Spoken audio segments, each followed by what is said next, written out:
ìfẹ́ ló fi dá ọ̀run àti ayé. Ìfẹ́ ló fi dá ẹ̀mí sórí ilẹ̀ tó dá ọ sórí ilẹ̀. Kí la fọ́nà? Màmá bàbá kí ló fọ́nà? Kí ni mo fọ́nà? Kí ni mo gbé fún?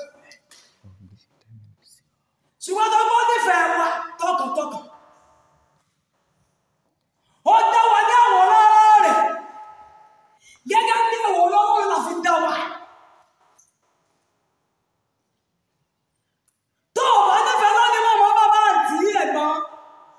Ó yẹ sọmọ Ọlọ́run. Wọ́n lè wọ́n ní ọmọ Ọlọ́run wọ́n ní èmi ní Ọlọ́run mọ́. Tí a bá lọ sínú 1 John chapter 4 verse 16 kí ló ti sọ? 1 John orí kẹrin ẹ̀yọ́ bẹ̀rẹ̀ láti ẹsẹ̀ keje sí ìkẹrìndínlógún. Olùfẹ́, ẹ jẹ́ kí a fẹ́ràn ara wa nítorí ìfẹ́ tí ọ̀dọ̀ Ọlọ́run wá. Ó ní olùfẹ́, ẹ jẹ́ ká fẹ́ràn ara wa nítorí wọ́n ìfẹ́ tí wọ́n ìfẹ́ tí ọ̀dọ̀ Ọlọ́run. Yes. Àti gbogbo ẹni tí ó bá nífẹ̀ẹ́ á bí nípa ti Ọlọ́run ó sì mọ Ọlọ́run. Ẹnikẹ́ni tó bá ní ìfẹ́ tó nífẹ̀ẹ́ ọmọnìkejì tó nífẹ̀ẹ́ ará á bí nípa ti Ọlọ́run ó sì mọ Ọlọ́run.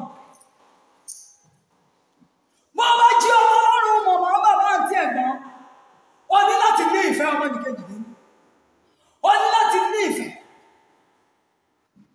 Torí ẹnikẹ́ni tí a bí nípa ti Ọlọ́run ó ní láti ní ìfẹ́. Ẹni tí kò bá sì ní ìfẹ́ kò mọ Ọlọ́run nítorí pé ìfẹ́ ni Ọlọ́run. 1 John chapter 4 verse 7. Ẹnikẹ́ni tí kò bá ní ìfẹ́ á bí nípa ti Ọlọ́run kò sì mọ Ọlọ́run. Torí ìfẹ́ ni àwọn òbí kíláàjì ọ̀run àtayé. Ìfẹ́ ló fi dán sí ló fi dá mi sí. Tó bá wo ẹsẹ̀ mi yóò ti kàn mí. Tó bá wo ẹsẹ̀ rẹ yóò ti kàn mí. Ṣùgbọ́n tó bá nífẹ̀ẹ́ wa ó ṣe kí ni o? Ó fi àfẹ́ dá mi sí. Ìwọ náà láti nífẹ̀ẹ́ ọmọnìkejì nínú. Kì í ṣe ìfẹ́ àgàbàgebè. Kì í ṣe kí wọ́n gbé. Ìfẹ́ àgàbàgebè. Kì í ṣe ìfẹ́ àgàbàgebè. John chapter 8 verse 43. John chapter 8 verse 43. Kí ló sọ?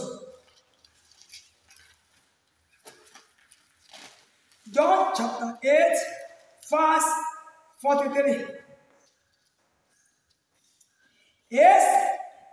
Èsè tí èdè mi kò lè yé yín. Nítorí ẹ kò gbọ́ ọ̀rọ̀ mi tí èṣù bàbá yín ní ẹ̀yin ṣe. Ìfẹ́kúfẹ́ bàbá yín lẹ́yìn sì ń ṣe. Apànìyàn ní ohun láti àtẹ̀kọ́ ṣe. Kò dúró nínú òtítọ́ nítorí kò sí òtítọ́ nínú. Nígbà tí wọ́n bá ń ṣèké, nígbà tí wọ́n bá ń sọ̀rọ̀ nínú tí ara ẹ̀ ló ń sọ, èké ni àti bàbá èké.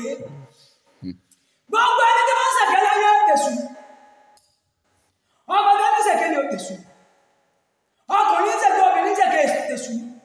Àgbàlagbà ní ṣèké ni èṣù ni o. Bíbélì wípé nítorí pé èṣù òjò nínú òtítọ́ láti àtètèkọ́ṣe, nítorí pé kò sí òtítọ́ nínú rẹ̀ tí máa ń sọ̀rọ̀ jáde báyìí èké àti kíni o. Bàbá èké. Torí náà ẹ̀yin ọmọ Ọlọ́run ní ìfẹ́ òtítọ́ sí ọmọnìkejì kó lè rí àná mi. Ní ìfẹ́ òtítọ́ sí ọmọnìkejì kí ọ̀nà rẹ lè nà. Ní ìfẹ́ òtítọ́ sí ọmọnìkejì kí lákòókò kàn kó lè ṣí.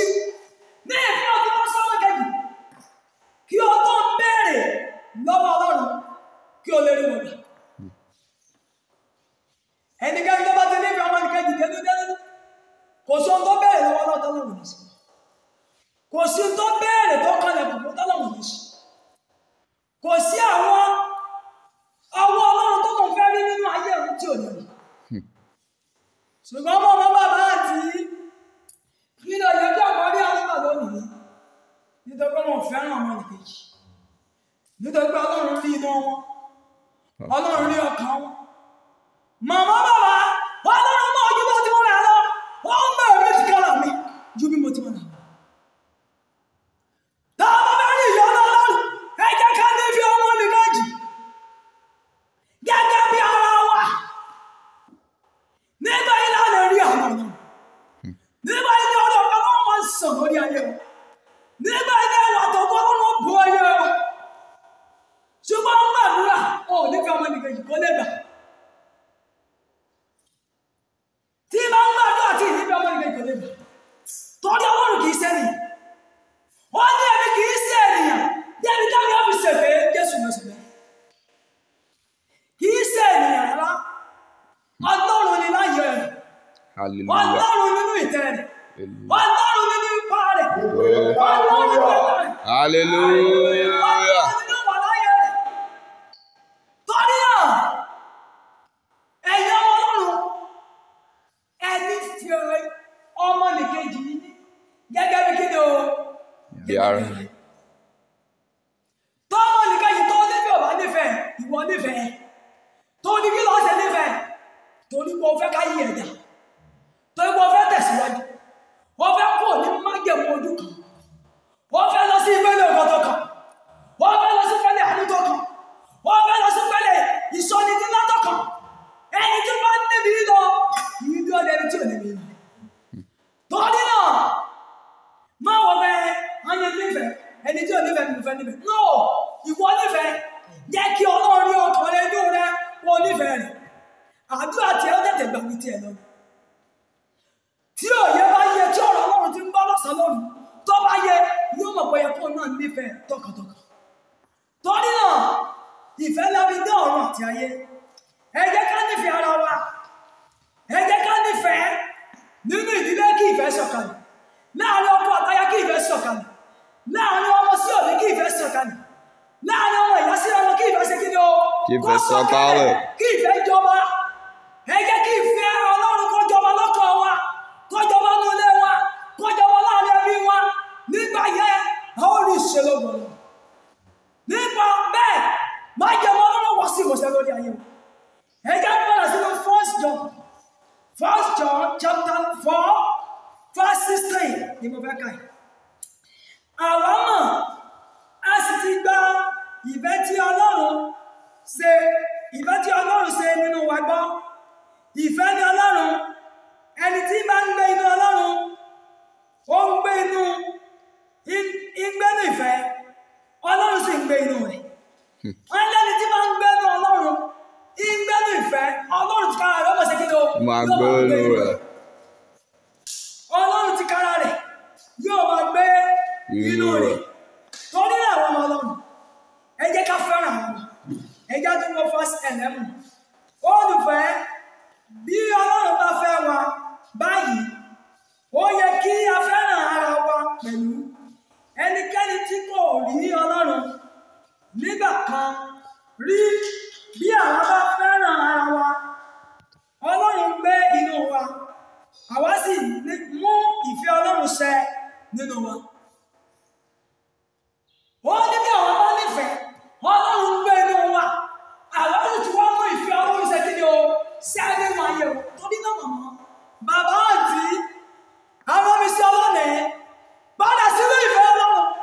Jẹ́ kí ìfẹ́ Ọlọ́run kó sọ̀kalẹ̀ sáyé rẹ̀. Jẹ́ kí ìfẹ́ Ọlọ́run kó sọ̀kalẹ̀ sí agbègbè rẹ̀. Jẹ́ kí ìfẹ́ Ọlọ́run kó sọ̀kalẹ̀ sínú ìdílé rẹ̀. Yóò sọ̀kalẹ̀ láàrin ẹbí rẹ̀. Nípa báyìí, gbogbo tí ẹ bá béèrè, ẹ ó rí gbà. Gbogbo tí ẹ bá kalẹ̀ kò fún, ọ̀run yóò ṣí. Olúwa wọ́n mi sí wa lónìí gbogbo ọmọ Ọlọ́run. Ẹ jẹ́ ká máa gbé ní ìfẹ́. Ẹ jẹ́ kí ìfẹ́ Ọlọ́run kó sọ̀kalẹ̀. Ẹ jẹ́ ká fààyè gbọ́ ìfẹ́ láàrin àwọn àti ọmọnìkejì. Ẹ jẹ́ kí a gbọ́ ìfẹ́ nínú ìdílé ẹnì kọ̀ọ̀kan. Ẹ jẹ́ ká fààyè gbọ́ ìfẹ́ ní àyíká àti àyíká wa. Nípa bẹ́ẹ̀, àlàáfíà àti ojú rere Ọlọ́run yóò sọ̀kalẹ̀ ní wọn lórí. Àmín Jésù. Torí náà, Olúwa rán mi sí wa lónìí. Ẹ jẹ́ ká ní ìfẹ́. Ìfẹ́ ni Ọlọ́run. Ìfẹ́ ni kí ni o? Ní Ọlọ́run. Ìfẹ́ ni Ọlọ́run. Àwọn ti mọ̀